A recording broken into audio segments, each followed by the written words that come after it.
day, welcome to Music Motors, welcome to the 2021 BMW M135i xDrive. No longer powered by that beautiful sounding 6-cylinder, it's now powered by a 2-litre 4-cylinder. It produces 302 brake horsepower, 450 newton meters of torque, 155 top speed, and will propel you to 62 miles an hour in a pretty rapid 4.9 seconds. The last generation 1 Series, and most specifically the M140i, was it was a real soft spot for a lot of car lovers, because even though BMW claimed 335 brake horsepower, they always dynoed at about 350, and as a result it then also meant when they got remapped they so often saw way over 400 brake horsepower. In this episode of Music Motors, I then look into how BMW have changed the 1 Series, and specifically this M135i, how it's different from the previous generation, and how good it is as a daily car. So stay tuned, please like, subscribe, comment, all the good stuff if you so wish to.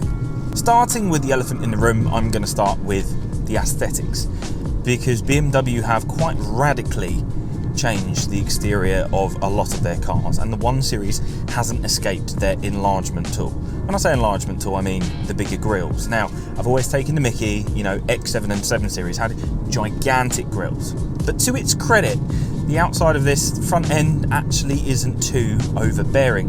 Whilst yes, it is bigger than the previous generation grills, they're not actually too OTT, and very quickly you become quite adjusted to it. It's actually quite nice. Now the front end styling is actually quite sharp, quite nicely put together. I do really quite like it. Side profile, sadly, does start to get a little bit lost in the mix, in that this could be any Mercedes or Audi equivalent from that side profile point of view. Not to say it's not great looking. Lovely finished diamond cut wheels really do look the part, but it feels a little bit, it blends in with the mix. Back end is really lovely put together, and obviously to let people know that this is a slightly quicker car, twin tailpipes. Now this one's finished in Storm Bay, a bit of a interesting name. Normally I would think Storm Bay Grey, but it's just called Storm Bay. From the outside point of view, from an M Sport point of view, this really does look the business. This does look slightly more special than the standard cars, but that said, not hugely more special. For the people that don't know, they probably wouldn't be able to tell the difference between a normal one and an M135i. They are quite close, but for those who know, you look and you notice the subtle changes, and it is quite nice. Lovely bits of aero, generally quite a nice design. Is it going to get lost in the mix? Time will tell, especially with modification companies coming out with new aesthetical bits and pieces. But I do quite like it, and thankfully that front end isn't too overbearing. Seeing as this is kind of a city car, it's time for a city economy test. Testing this to see just how well it does from a city point of view in miles per gallon, ride comfort and general driving. Let's go.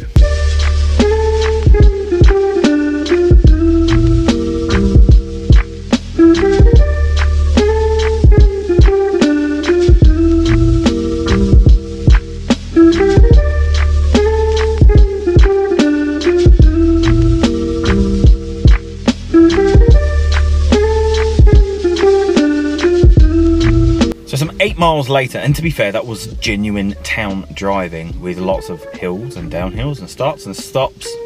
I'll tell you the economy at the end. First things first, really comfortable inside. I mean, visibility's pretty good. It's a bit of a bigger car visibility wise, so it can be a bit of a pain at times when it comes to really tight things. Generally though, really quite easy to drive around town. Inside is very comfortable, feels quite spacious, and the sound system, Harman Kardon, that optional extra, is very, very good. The seats are comfortable. But then that economy, this is the big thing. I got 31 miles to the gallon, which I didn't really expect, because let's be totally honest, the previous generation would have only got like 23 to the gallon on that sort of driving cycle. So for this to get that economy, but still be able to give you a bit of fun when you need it, it's proof that BMW have really improved on that, for me anyway. Step inside and you're taken for something of an experience, especially in this car, because it's finished with that lovely magma red seats. Don't get me wrong, like, I know they are garishly bright, but I've really grown to actually quite like them. In the driver's seat itself, it is very comfortable. This one's got the optional electric seats, which gives you loads and loads of options, and lovely bolster control, which means that you really are quite planted in your seat. Heads-up display in this car really enhances the drive. You can see everything, and it even gives you Eco Pro tips up there. Visibility is actually very good, and even though it does have a bit of a big body syndrome going on, you have no worries of hitting anything, curbing any wheels. Good visibility includes those wing mirrors. You really can see quite a lot.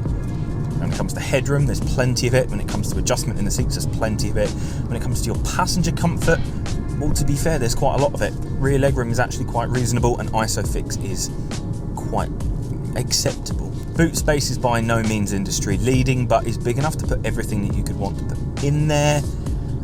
But by all means, if you want something really big, that M135i is probably not going to do it. But for the general daily usage, no problems whatsoever. Now, BMW's iDrive has had a pretty significant update over the last few years, and has been updated somewhat again, at least aesthetically. What this means is that from an aesthetics point of view, the UI is, the user interface is actually very pleasant to use, and is also quite fast and quite responsive. This goes forward not only from the iDrive but to the driver cockpit. The resolution is fantastic. The detail on the dials is amazing. So many companies are using digital everything, but yet the quality of said digital clusters is quite low. The quality of this cluster is second to none. It is very clear, very nicely designed. Whilst it doesn't have the old school typical dials that we saw in the previous generation M140i or 1 Series, this is more than lovely. This is really easy to get used to. Now, this has got the optional Harman Kardon sound system, and I've got to hold my hands up and say, over the last couple of years, Harman Kardon have really upped their game when it came to the quality of interior sound. Because for years, I just didn't really like Harman Kardon sound in BMWs. And especially then when it came to Audis, it then got even worse. But yet, the last, 6 months or so, I've been having test cars with Harman Kardon, and it is significantly better, to the extent of this is a really lovely sounding sound system with plenty of bass response, and it is just nice to listen to music in. There's good speaker placement. It is really good. The build quality is the big thing, and there are areas of the cabin which feel like they might have used slightly cheaper quality plastics than previously.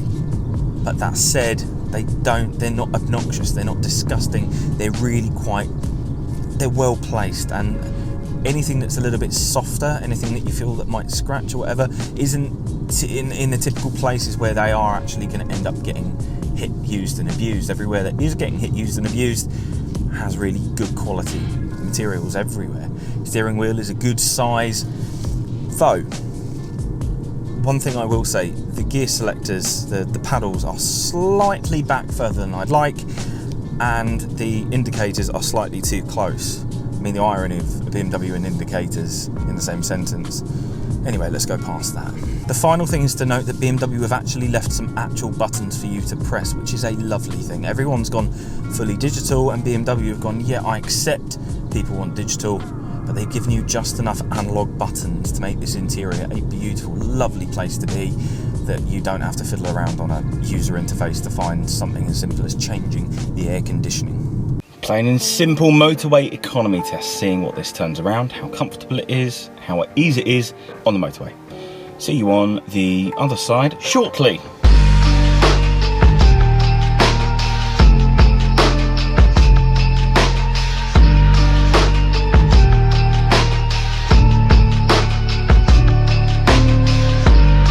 So some 46 miles later, it's achieved a rather staggering 39 to the gallon. Even with standstill traffic and non-completely dedicated extra urban driving, it still achieved it. So with that in mind, that then says that if you did have just a dedicated extra urban, set at 60 to 70 miles an hour, fuel economy returns would be very, very impressive indeed. Very quiet, to be fair. A few sections of road that are going to be a little bit more noisy, kind of what you expect regardless of the tyre and the insulation on the actual vehicle. It's very good to see everything around you. Everything's easy to see. The Harman Kardon system is pretty decent, pretty punchy. And the drive goes on the motorway, effortless, loads of autonomous driving bits to keep you in your lane, no matter how tired you end up being. Performance, so this is the big thing, this is the turning point. No longer powered by that 3-litre straight 6 twin power turbo. This has now gone down to a 2-litre turbo. 4-cylinder, 302 brake horsepower, 450 newton meters of torque, top speed of 155 and 62 in 4.8, although to be fair, you may actually see slightly quicker than that. The big thing is that this is totally different to the previous generation because no longer is it rear-wheel drive 6-pot goodness, but it's all-wheel drive 4-pot safety.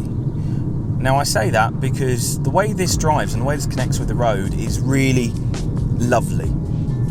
And I so often call things like the Golf R or the S3 idiot-proof, because they lull you into a false sense of security and then they'll snap at you as you've gone past the realms of actual control. Whereas this actually has a nice transition between that safety blanket and you're going slightly too fast around a corner. It's going to let you know, it's not going to step out stupidly aggressively. The dynamic of the drive is actually quite fun and off the mark. Realistically, this is going to be pretty close to the previous generation.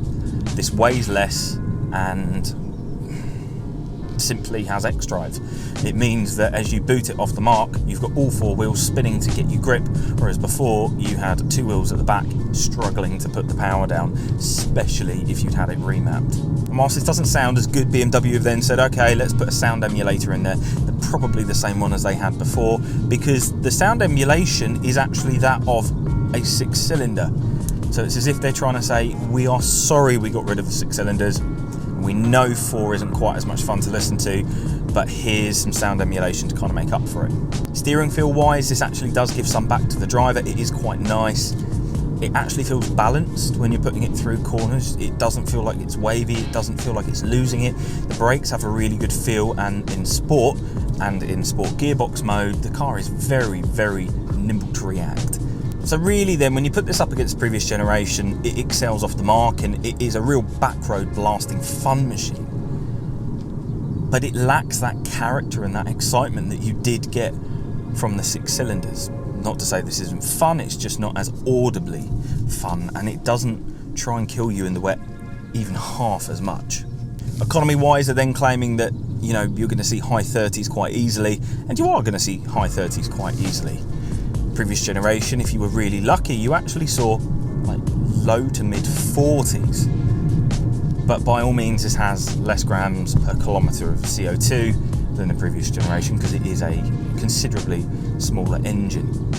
Cost-wise, I mean, this car's £43,000 on the road, this specific test car, but it does have a huge amount of kit. And whilst it does put it into the luxury tax band,